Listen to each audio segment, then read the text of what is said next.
Hello and welcome to Dave's Delightful Dishes. And as always, I'm Dave, and it is such a delight to have you here with me today in my kitchen. And today, it's a very special edition because today is the day, and today is the actual day, where I got my 200th subscriber. Which is, I can't believe that I've gotten here. I know it's not a huge number, but for me, it's gigantic. So, to celebrate, we're going to have some paella. Come check it out.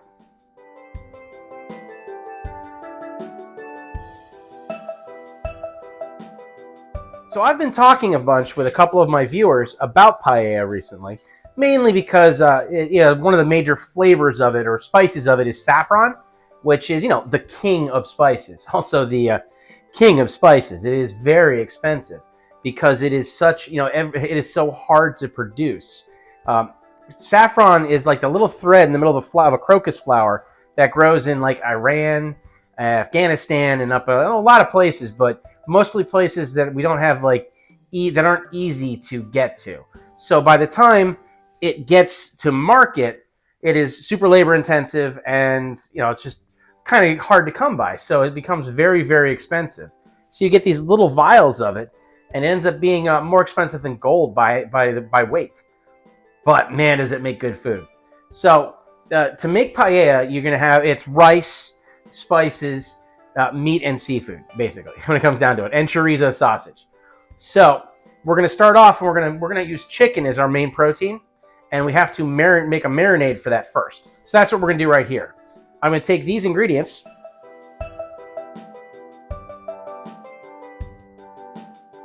and we're going to marinate together. Now, ideally, you can do this the day before, but at the minimum, you want to do it a couple of hours before you cook it. So right now, it's a little bit after lunchtime, so I'm making this now so that tonight we can finish filming and you can see what this looks like. So I have, in this case, about 1.5 pounds to 2 pounds. In this case, it's 1.5 pounds of chicken thighs, boneless, skinless chicken thighs that I have cut into like 1/4-inch chunks. And I've got those. I have paprika. I have oil, oregano, and then salt and pepper to taste. So I'm going to put this paprika, a tablespoon of paprika in. And in this case, I mixed smoked and sweet, but you can do smoked, sweet, hot, however combination you want to do with that. So I did a half tablespoon of each. And I have 2 teaspoons of oregano and 2 tablespoons of olive oil. And I'm putting this in a bag because we're marinating. I have a pinch of salt. Use a heavy pinch. It's about 1/2 teaspoon. And a nice big grind of pepper. And that'll do. I'll be able to add more of that later as I need it, but right now we're just marinating. And this chicken goes in the bag. Flip up the gusset. That's the nice thing about these Ziploc bags these days. And I used the brand name, but they've got this design so that you can leave them and they'll stand up for you, which makes life a lot easier. I'm zipping it with air in it right now because I want to really shake around and mix this stuff up and get a good coating over everything. So it's not just like one piece of chicken that is all covered and everything else is plain. Good. Now that's spread around. So now I'm going to let the air out. Tighten it up. And I'm going to take this, I'm going to put this in the refrigerator for at least an hour, but I'm going to do it for about 3 hours. So I'll see you back when it's time to cook dinner. So 2 hours have elapsed, and I just took the chicken out of the refrigerator, and as you can see, it is marinated really well. You can already smell all the flavors have mixed in, and this is ready to go. So we have a whole bunch of other ingredients between the rice and the other stuff that goes into this here.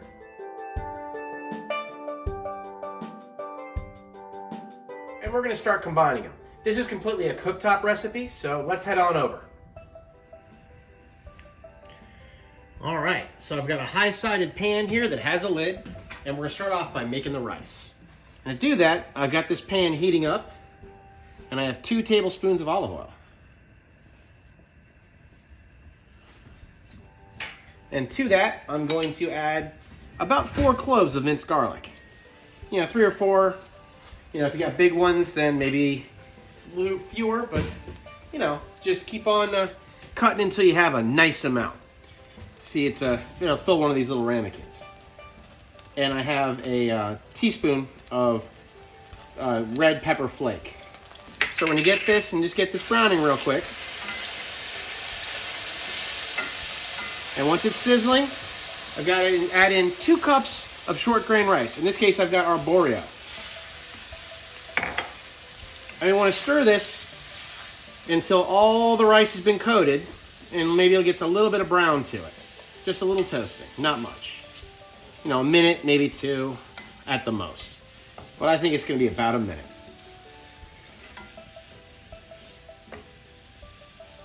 All right. So that is doing its thing. I have a pinch of saffron threads. I have the zest of a lemon. And I have 2 small bay leaves. If you got 1 big one, that's fine too. I have a half a bunch of parsley that's roughly chopped.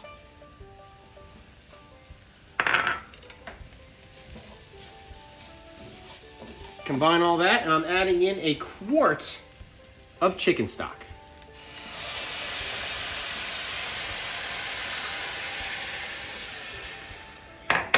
Now we got to stir to combine, and we got to get this to a boil.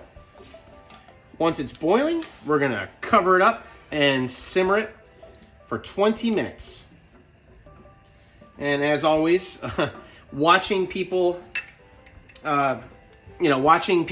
water boil is not exactly the most exciting thing. Neither is watching stock boil. So I'm going to add a pinch of salt here, and then I'll taste it at the end. I might add some more at the end, but a nice solid pinch, a little grind of pepper.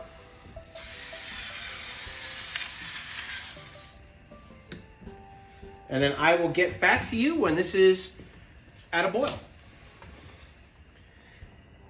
As you can see, we are coming to a boil right now. You know, that's the typical 8 minutes that it takes to make water come from room temperature to boiling. And now that this is boiling, I'm going to get the lid on it. We're going to bring it down to low, and I'm actually going to put it on a back burner on low to simmer for 20 minutes. And I'm going to start heating up this cast iron skillet for the proteins. So I'll get back to you once this is nice and hot. Okay, hot pan. Now, if you want to use cast iron and it's not heavily seasoned, really you gotta give it a good coating of oil first. And I'm giving it a coat of oil anyway. There is about another 2 tablespoons of olive oil, and I can add more if I need to. Get a good coat all around the bottom, and I'm going to take my chicken and put it in and spread that out, and we're going to get that to start cooking.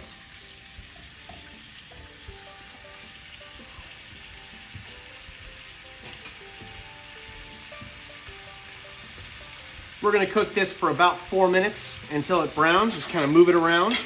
And we're trying to brown it on all sides, but we're not cooking all the way through because we're going to keep adding things to this pan.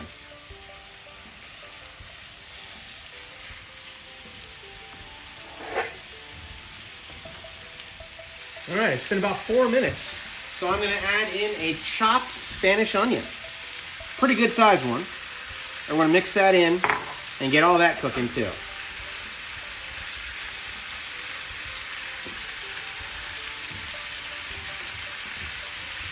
And once this sweats down for about 3 or 4 more minutes, I'm going to take that off and put it aside for the moment while I work on the next ingredients. Believe it or not, you're not imagining things. I've switched up to a larger pan because I noticed that once I started adding in my ingredients, my normal cast iron pan wasn't big enough, and my other large pan is being used for the rice right now. So I have this big cast iron piece that I don't use all the time, but man, it does have some capacity. So this has been going long enough that the onions are turning translucent, they're softening up. So I'm going to take a pound of chorizo that I've taken out of the skins. That's chorizo sausage. I'm getting it in there, and then I got to break this up.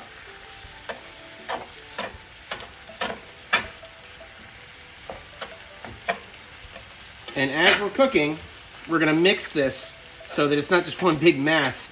We're going to treat it just like like any other ground meat.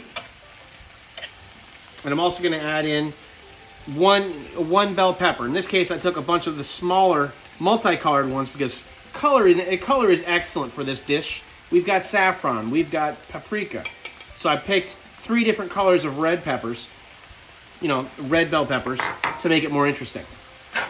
So we're mixing all that together, and we're going to cook this for about 2 to 3 more minutes until that sausage stops looking like sausage and starts looking like cooked sausage. And just keep it moving on the plate. Keep it moving around the pan, and then let it sit. Just don't let anything stick, and you want to make sure that every part gets its time at the bottom. So, about 3 to 4 more minutes, and the rice is cooking in the background there. Okay, since we're just about done here with cooking, we're on to our final ingredient, which is the seafood. Now, shrimp is pretty standard, but you got to look at what's at your, or mussels and clams can be good too. But you got to look at what's at your fish market on the day that you're there. And today, what looked really good were these scallops. So I rinsed and patted these dry, and now I'm going to lay them in. It's about a pound's worth, and they're really good sized ones too. I got very lucky with these.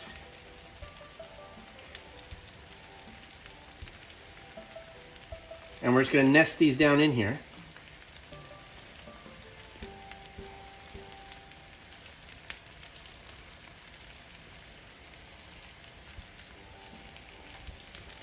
And you don't want to overcrowd it, so just find as many as it fits. But I'm not going to waste them, that's for sure. Luckily, it is just the right amount. So now we got to let those cook until they've cooked through, which doesn't take very long with scallops, and it'll be the same thing with shrimp. Another final 2 to 3 minutes, and then you turn the heat off, and that is ready to go. And that's going to match up perfectly because our rice has about 3 minutes left as well. So everything's going to finish at just about the same time, which is perfect. All right, our time has elapsed. All of our food is cooked. You can see how saucy the proteins are now, and everything's cooked through. So this is ready to go. Now, if you had a paella pan, which think of a gigantic shallow pan that you were cooking this in, you could just combine it all into the pan and serve it in the middle of your table the way that they do in Spain. But I'm gonna bring this and transfer it to a platter. So we're gonna head over to the workstation and we will get ready to plate. All right, so the first thing you gotta do is I'm gonna get 2 bay leaves and get them out so that you don't, because you can't eat them. You want the flavor from them, but they're not really very edible. So I'm gonna use my superhuman strength here, hopefully. I'm gonna get this rice. Oh wow, does that smell good. Get this rice spread out on this platter. And just look at the color of that. Now we can get this out of the way. And I know better than to pick up hot cast iron with my bare hands, so instead I'm gonna use my bare hands. Ooh.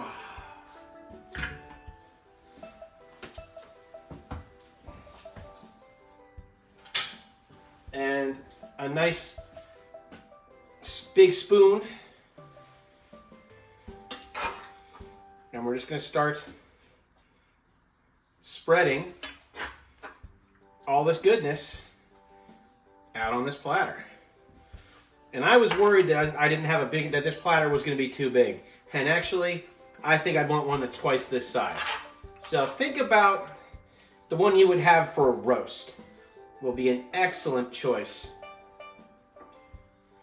for this platter. I'm going to get a nice amount on here, And then I will keep the rest in reserve for people who want seconds.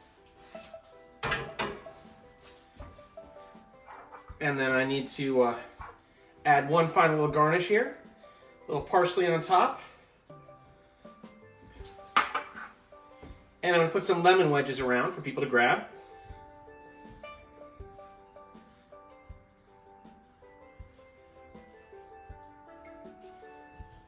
Just so. And there you go. You know, minus the marinade time, which really doesn't take all that much effort, and you can do that the day before. So minus that, you have 30 minutes, and we have a meal. And oh my goodness, is it delightful.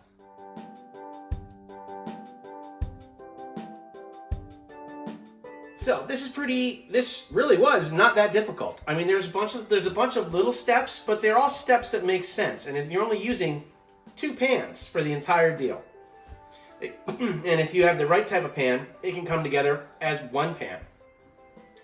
So for anyone who was looking on how to make a nice paella, this is certainly a way. Pick the seafood that you like. Heck, pick the protein that you like. Chorizo is kind of non-negotiable, but almost everything else, you can pick whatever you want to put in there. And then throw it over the rice. And I know saffron is an expensive spice, but this is a great way to use it. It just really brings out this amazing flavor. So please give it a try. Let me know what you did. Let me know how it went, how it came out. Now you can check me out in the comments here. You can check out my Facebook page for Dave's Delightful Dishes, which will be down in the description, as well as my Instagram, where you can send me pictures, send me comments, send me challenges. And for all of you who have subscribed, thank you. I've now hit 200. But for those of you who haven't yet, check out that subscribe button and hit the like and ring the bell so you can see when I'm putting out something new. I'm putting things new out all the time. You can check out my Spreadshirt app where you can find merchandise for me, which is like my aprons and coffee mugs. I've even got this little panda bear up here with my Dave's Delightful Dishes t-shirt on. So please let me know what you think, and until then, I'll see you at the next recipe.